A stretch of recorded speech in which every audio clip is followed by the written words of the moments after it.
Hello guys! Today's video ay mag-i-install tayo ngayon ng LED taillight sa ating Honda Beat.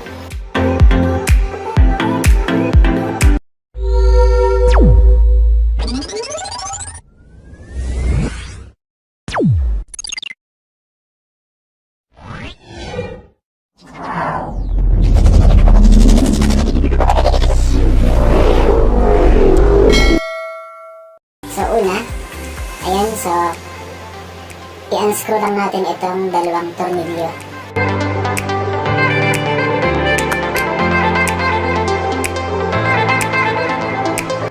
Ayan, tapos tanggalin natin yan.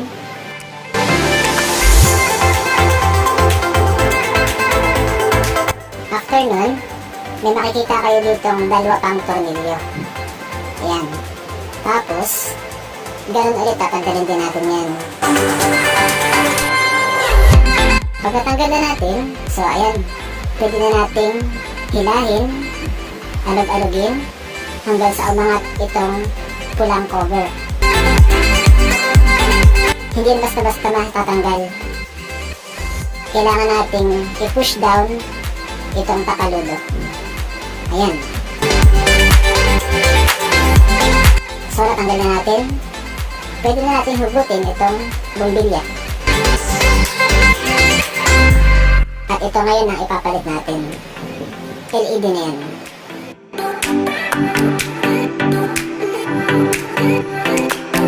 So check natin mabuti kung maayos ang pagkakabit natin ng ating LED taillight. Testingin natin. Ayan, kulay white siya. Okay guys, so ibalik na natin ang mga kailangan natin ibalik.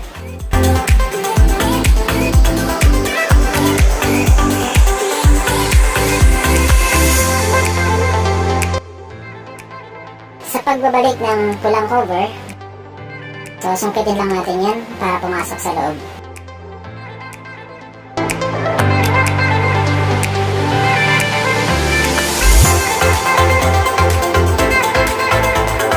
Tapos, ibalik na natin itong mga tornilyo.